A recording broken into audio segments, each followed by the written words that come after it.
Hey everyone, this is your man J.O. Panther, otherwise known as Sky Yonic. I'm gonna have to go ahead and do this video again. I started on it, then I got a damn phone call which messed it up.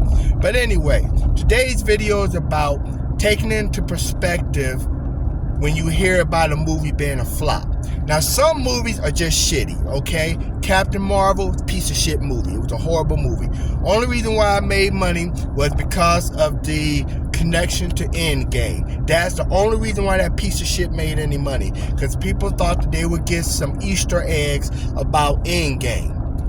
But the movie was a piece of shit. Captain Marvel fucking sucked. One of the worst, I repeat, worst fucking superhero movies there ever was. I think the only superhero movie it probably beat were the Marvel superhero movies that came out in the 70s and shit, like the made-for-TV shit. And I think even some of that might have been better than Captain Marvel. It was a piece of shit. Horrible fucking movie, alright? But I have watched a lot of the movies that didn't do too well, okay? I've watched,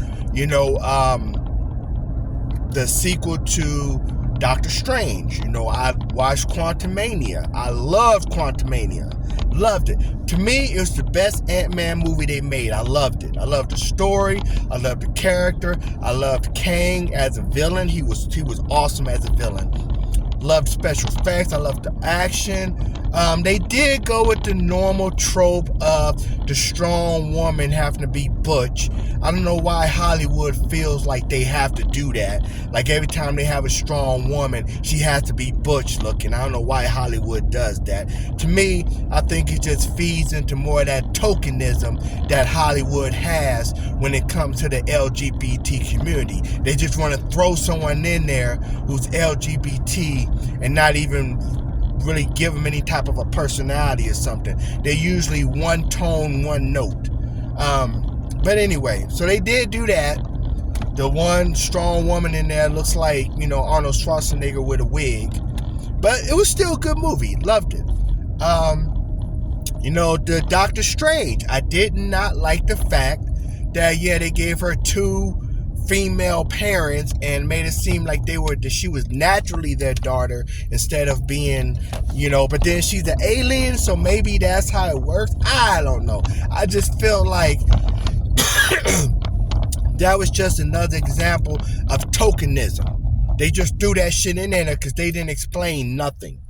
They didn't really go in detail about what happened to him, what her relationship was like with them, which one was she closer to. It was just like a straight flash. Hey, we got LGBT in here too. Okay, me too. That's what that was. Pretty much what it was. I mean, real. That's what it was. It was. Alright. But, and I do apologize for not having my visor. I'm just regular J.O. Panther right now in this video. I'm not Sky Yonic. I don't have my visor. But I'm also known as Sky Yonic on this channel. For my followers, But anyway. But the thing that people need to keep account, there are some movies that are just fucking gonna be horrible. The Marvels, that shit's gonna be horrible. Okay, Brie Larson pissed off the fan base in Captain Marvel, the first one. She hasn't gotten any better with the fan base. She's still as insufferable, as entitled, as much of a bitch as she was. She didn't do well with her Avengers castmates, and it doesn't seem like she's really doing well with these castmates. The story is dumb. The other two characters don't no one really know about or care about. So this movie's gonna flop. It's gonna flop harder than a fucking pancake. Okay? It is gonna flop. Alright? It's gonna flop. And probably because it is a piece of shit. But what I want to get at is all these other movies. There are a lot of movies that I feel flop because just too much money was thrown into them. And also I think it's because there's a disconnect with these studios. Where these studios are, one, not really thinking about how much money, excuse me for snorting, but how much money these movies are costing, and two, not really thinking about the streaming effect. Okay? When you look at the average cost of a movie, when I take my family, my wife and my 2 kids, I have more than 2 kids, but the 2 that come with me, it's easily $70, $80, man. Easily. And that's with us just getting large popcorn, some drinks, maybe a couple candy bars. And the admission. This easy, $60, $70. For a movie that we don't even know is going to be any good. We may get in there and that movie might be a piece of shit. We don't know. But it's too late. They already have our $60, $70. But nowadays, people have a different choice. It used to be, back in the day, and I may be telling how old I am, but back in the day, you would go to the movies and it would be a while before that movie would come to VHS or come to DVD. That's how cable got so big. That's why HBO, Cinemax, and all that shit got so big. Because those movies would come to them before they would come to VHS. So if you missed a movie, all right, then you could wait a little bit and see it on either HBO, Cinemax, or I forgot what the other one was. Or just wait for it to come on VHS. And then eventually got to the point to where it would come to DVD. But now it's coming to DVD so fast that really you don't have to wait that long. I mean, shit. Transformers Rise of the Beast, that piece of shit movie, it came out, what, less than 2 months ago? Maybe 2 months? Maybe, if that? It came out in like, what was it? September? And we just now, yeah, September, I think it was September. Anyway, less than 2 months ago, pretty much, right? Excuse me. Or about 2 months ago, whichever way you want to look at it, right? Came out. It's already on fucking DVD. And it was streaming before that. It's to the point now to where you can go ahead, if you don't see a movie in theater, shit, give it 2 weeks.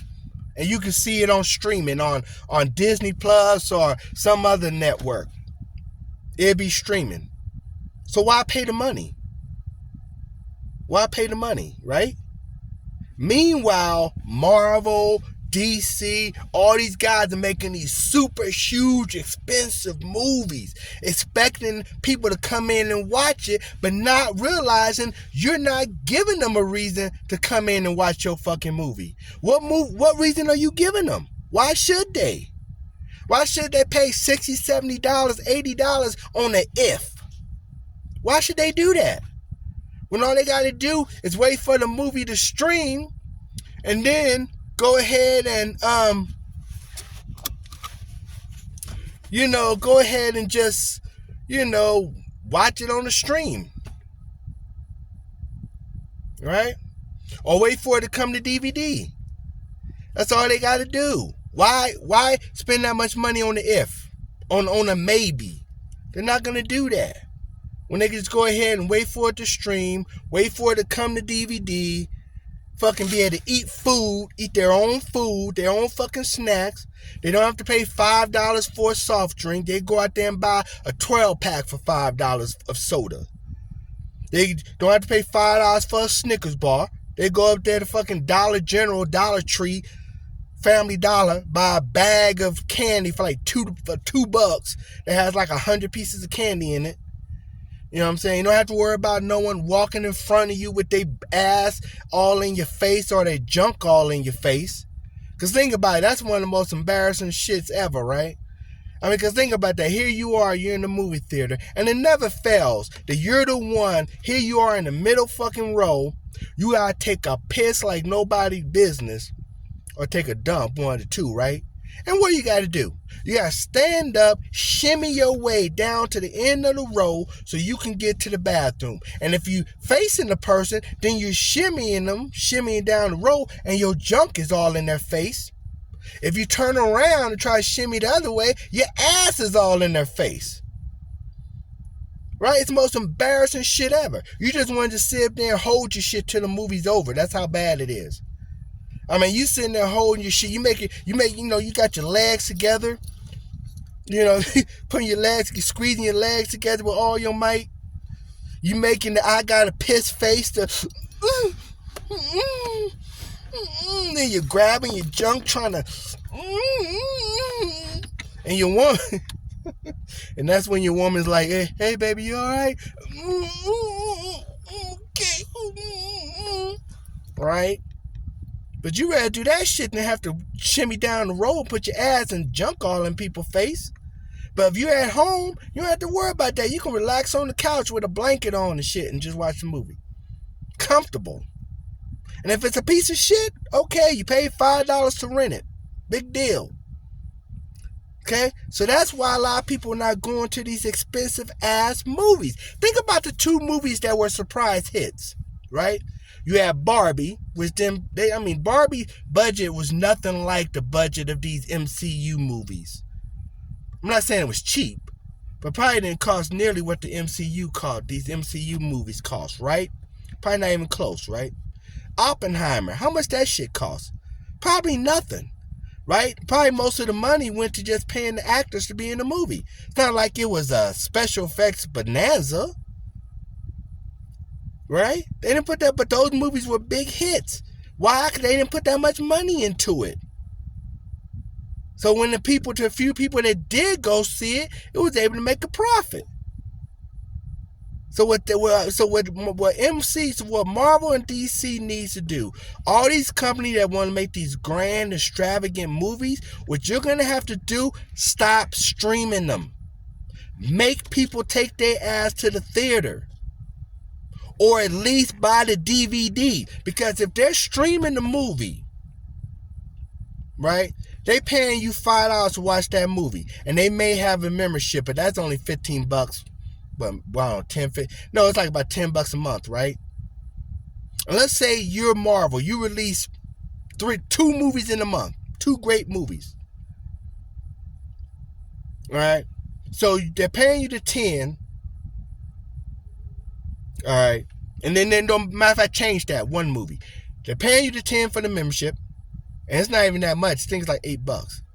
Then they pay $5 to rent the movie, so that's what, 13. Right? That's all the profit you got. They didn't go to the theater. You only made $13 on that movie. Now imagine when they go to buy the DVD. Even the basic version of a brand new DVD movie, just the basic, not the Blu-ray and all that shit. Just a basic version of a brand new movie is going to run you $18 at Walmart. So that's 13 minus 5. You make $5 more by having people by having people get the DVD version. You make $5 more than streaming it. And then streaming, that ain't shit, because the person may stream it, watch that movie, then disconnect the service. And that's all the money you ever gonna fucking get from that person. That's it. There's some people that are ghetto like that. Sounds kind of ghetto, but there's some people that are ghetto like that and shit. Oh yeah, I just want to watch this movie. Okay, I'll sign up. And a lot of times, these services, I don't know if Disney does it, but a lot of them would give you a trial offer. First month free. So that person will go ahead and say, you know what, I want to watch the movie, but I want to watch this shit in the theater. So I'll go ahead and sign up for a free trial, stream the movie, watch it, and then boop, I don't want to sign up for it. You didn't get shit. You got $5. Disney, DC, whoever, LucasArts, whatever. You got $5. That's all your ass got. And then they ghetto your ass and discontinue this service. People ghetto like that. That's some ghetto shit. People like that. So if you want people to go to these expensive, extravagant movies you spend all this fucking money on, you better stop streaming and make people get that shit on DVD or actually go to the movies. And that's the thing too. A lot of these movies, it used to be back in the days, they would keep track of the DVD sales. So if a movie did bad in the theaters, a lot of times it could recoup that with DVD sales. I don't know if they really keep track of that anymore, because I think if they did that, a lot of these movies that were flops, you would see them recoup some of that money back. Because some people say, well, we'll just wait for the DVD. Or if they counted the streaming cost, they looked at how many people streamed it instead of actually, talk about that Flash, y'all, instead of actually watching the movie. But I don't know if they keep track of that. So, but this is your man, J.L. Panther, also known as Sky Yannick, just letting people know something they need to think about. And the reason why I mention that is I think you guys need to give these movies another chance. Just because the movie flopped doesn't mean it was sorry. Because like I said, I like the Captain Strange sequel. I love Wakanda Forever. I like Quantumania. You know, hated Transformers Rise of the Beast. That was a piece of shit. Avoid that. But anyway, yeah, so, you know, these movies, don't just, they flop, so they piece of shit. No, try them out. Get the DVD. Wait till the DVD go on sale, whatever, streaming, whatever. But just realize, just because the movie flops because of numbers, doesn't always mean it's a piece of shit. Sometimes it does, aka, you know, for example, Captain Marvel. And, for example, the upcoming Captain Marvel, which is probably going to flop harder than a motherfucker. Okay? But anyway, this is your man, J.L. Panther. Just giving you something to think about. And I'm out.